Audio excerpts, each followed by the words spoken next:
Kaiju Season 2 episode 6 sudah tayang guys. Gak ada pertarungan dengan Kaiju, tapi salah satu hal yang mencengangkan adalah fakta bahwa Kaiju nomor 10 adalah ciptaan dari Kaiju nomor 9. Nah oke, tanpa perlu lama-lama lagi, langsung saja kita breakdown anime Kaiju nomor 8 Season 2 episode 6. Let's go!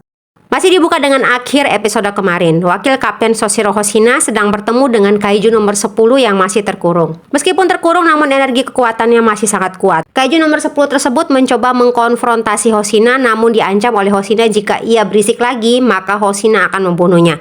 Kacau sih, Hoshina di sini keren banget coy. Kaiju nomor 10 yang memanggil Hoshina dengan sebutan pria katana mengatakan bahwa dirinya tahu Hoshina adalah seseorang yang berbeda. Itu sebabnya Kaiju nomor 10 sangat ingin melahap Hoshina. Okonogi pun memperingatkan Hoshina soal pergerakan Kaiju nomor 10. Seakan tidak peduli, Hoshina lalu berkata langsung pada Kaiju nomor 10 bahwa ia meminta informasi dari Kaiju nomor 10 mengenai Kaiju nomor 9. Nah, Kaiju nomor 10 pun tidak menolak guys, dan langsung mengatakan bahwa ia diciptakan oleh Kaiju nomor 9. Apa nggak kaget nih semua yang ada di divisi 3 yang langsung mendengar hal itu? Kaiju nomor 10 pun meminta pada Hoshina sebagai syarat pemberian informasi untuk mengeluarkan ia dari sana, dan Kaiju nomor 9 juga meminta agar ia bisa bertarung dengan Hoshina. Nah, Hoshina kemudian mengatakan bahwa bentuk Kaiju nomor 10 saja sudah seperti ini, bagaimana ia bisa melawannya. Kaiju nomor 10 pun lalu bilang bukan bertarung seperti yang Hoshina maksud. Ubahlah aku jadi senjata dan pakailah aku. Nah, ternyata Kaiju nomor 10 ini mengajukan dirinya untuk dijadikan senjata guys. Dan ia ingin Hoshina yang menjadi inangnya. Nah, Mina Hashiro yang ada di situ dan mendengarnya tentu saja terkejut juga nih dengan permintaan Kaiju nomor 10 tersebut yang nggak biasa. Mendengar hal itu, Okonogi sekali lagi memperingatkan pada Hoshina untuk tidak mendengarkan permintaan Kaiju tersebut. Nah, Kaiju nomor 10 pun lalu bilang pada Hoshina bahwa bertarung dengan Hoshina adalah sangat menyenangkan. Namun dibantah oleh Hoshina yang sama sekali tidak senang melawan Kaiju nomor 10. Nah, Kaiju nomor 10 pun lalu bilang bahwa Hoshina berbohong. Ia tahu Hoshina juga sangat menikmati pertarungan mereka karena Hoshina mirip dengannya. Kalau bisa melakukan pertarungan seru, mau lawannya Kaiju ataupun manusia, Hoshina akan menikmatinya. Dan Hoshina pun tidak membantahnya. Hoshina lalu keluar sebentar. Nah, di luar, Hoshina langsung melepas ketegangannya selama di dalam. Ia mengeluh nih pada Okonogi kalau Kaiju nomor 10 itu seram banget. Kenapa dia suka bertarung dan ngelihat dirinya terus dari tadi? Hoshina pun langsung bilang dia nggak mau nih pakai senjata kayak gitu. Okonogi setuju. Namun Hoshina bilang kalau Kaiju nomor 10 ini memikat sebagai daya tempur dan mereka bisa dapat informasi dari Kaiju itu. Kalaupun ia tidak berhasil menggunakannya sebagai senjata, ya paling buruk Hoshina bisa langsung mati sih. Dan Hoshina udah tahu dengan resiko yang akan dia ambil ini. Hoshina lalu meminta izin pada Mina untuk menggunakan Kaiju nomor 10 sebagai senjatanya dan langsung disetujui oleh Mina, dan ia pun akan mengajukannya pada Dewan Pusat. Hoshina lalu masuk ke dalam lagi dan bilang permintaannya disetujui. Namun Hoshina mengatakan bahwa ialah yang akan mengendalikan Kaiju nomor 10, bukan sebaliknya. Sementara di markas pusat divisi 1, Kikoru dan Kafka terkejut karena ada wakil kapten Hoshina di kantor mereka. Hasegawa menjelaskan bahwa ia datang untuk rapat strategi melawan nomor 9. Kafka masih menyesal belum bisa bertemu dengan Hoshina untuk minta maaf karena sudah menyembunyikan identitasnya. Hasegawa lalu menanyakan pada Kikoru di mana Narumi. Kikoru bilang kalau Narumi pergi nggak tahu kemana dengan membawa semua ketua regu. Nah, mendengar hal itu, Hasegawa punya firasat buruk nih guys. Hasegawa lalu bilang kalau divisi pertama dan ketiga yang sama-sama bertugas di Tokyo selalu dibanding-bandingkan dan selalu sering merebut wilayah untuk membasmi Kaiju. Jadi intinya divisi 1 dan divisi 3 ini adalah musuh abadi. Dan benar saja divisi 3 yang datang bersama pasukannya ke divisi 1 langsung disambut oleh Narumi and the gang. Nah, kelihatan banget ketegangan antara dua divisi ini guys. Narumi langsung mengkonfrontasi Hoshina dengan bilang siapa yang izinin Hoshina masuk ke wilayahnya.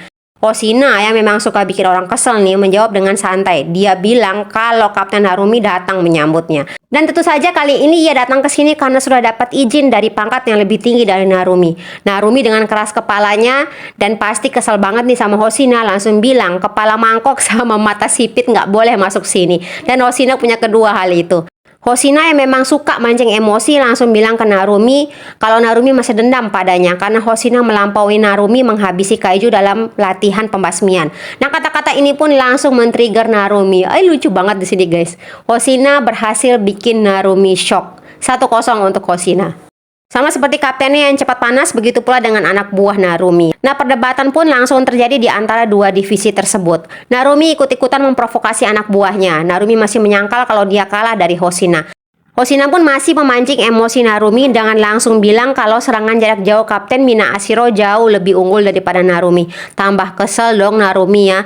Lucu banget. Narumi itu langsung mencak-mencak kayak bocah di sini dan langsung bilang ke Hoshina kalau dia benci sama Hoshina. Pokoknya Narumi ngambuk guys, ngusir-ngusir Hoshina. Nah, sebelum akhirnya dia dipukul sama Hasegawa. Kayaknya sih Narumi langsung pingsan ya guys ya. Untung si Hasegawa datang, kalau nggak tahu nih Narumi sampai kapan tantrumnya. Hasegawa pun lalu menyambut Hoshina dan juga seluruh pasukannya. Kemudian scene beralih dengan rapat di markas pusat di tempat yang luas. Nah, terlihat layar besar yang menampilkan para kapten yang sedang ikut rapat online. Rapat kali ini dipimpin oleh Dirjen baru yaitu Keiji Itami. Nah, rapat kali ini tentu saja membahas strategi mereka untuk melawan Kaiju nomor 9. Kapten Divisi 2 Jura Igarashi menegur Narumi yang sedang menguap. Nah, Narumi tentu saja tidak terima dong ditegur. Mina lalu menegur Jura agar tidak usah peduli nih pada Narumi. Narumi cuma punya kelebihan ngalahin Kaiju. Nah, lagi-lagi nih Narumi nggak terima dibilang gitu guys sama Mina.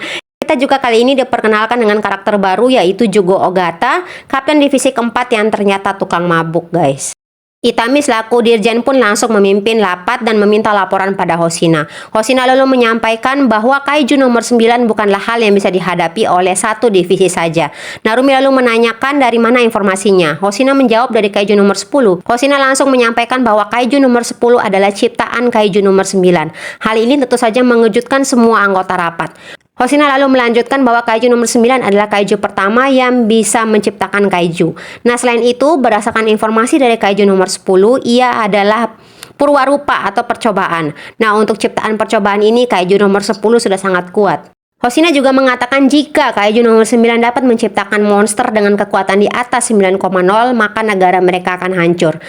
Sementara itu, di suatu tempat terlihat Isao yang sudah diserap oleh Kaiju nomor 9 entah berada di mana. Ogata lalu mengatakan pada Hoshina, mungkin saja Kaiju nomor 10 berbohong. Hoshina menjawab bisa saja, namun berdasarkan data, belakangan ini makin banyak Kaiju baru dengan kekuatan baru. Yang biasanya ketangguhannya hanya 2,6, belakangan ini meningkat jadi 4,8. Nah, Hoshina juga menyampaikan kalau banyaknya Kaiju yang muncul kemungkinan karena adanya energi besar yang tercipta dari patahan tektonik yang mempengaruhi tumbuhan dan juga hewan sekitar yang kemudian menciptakan Kaiju. Dan hal ini ada pengaruhnya sama Kaiju nomor 9. Hasegawa kemudian bertanya apakah ada informasi keberadaan Kaiju nomor 9. Nah, Hoshina menjawab bahwa Kaiju nomor 9 berpindah-pindah tempat, tapi jika Kaiju nomor 9 ini butuh energi untuk menciptakan banyak dari Kaiju bernomor, bisa jadi Kaiju nomor 9 ini ada di sepanjang titik antara lempeng Filipina dan juga Eurasia. Intinya Kaiju nomor 9 memang ada di bawah laut guys, jauh di bawah jangkauan manusia. Ogata menyimpulkan bahwa mereka akan butuh waktu bertahun-tahun untuk mencari nomor 9. Nah, Jura pun mengatakan apakah mereka hanya bisa menunggu saat nomor 10 bergerak. Mina pun kemudian menambahkan bahwa nomor 10 memberitahu mereka bahwa nomor 9 bisa menyerap ingatan apapun yang diserapnya dan siapapun. Sekarang nomor 9 sedang menyerap Isao. Jadi pasti nomor 9 sudah tahu kekuatan mereka. Hoshina lalu menyampaikan bahwa mereka harus menciptakan hal yang tidak akan diperkirakan oleh nomor 9. Kesimpulannya, generasi atau rekrutan baru adalah kuncinya. Karena mereka masih jarang ikut bertarung dan kekuatan mereka masih bisa dikembangkan dan hal ini tidak diketahui oleh nomor 9.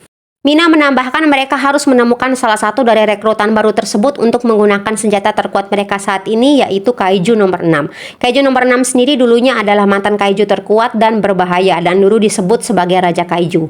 Jura pun lalu menanyakan apakah ada yang bisa menggunakan senjata nomor 6. Hoshina bersama Mina menjelaskan ada salah satu rekrutan baru yang menunjukkan tanda-tanda sinkronisasi dengan nomor 6.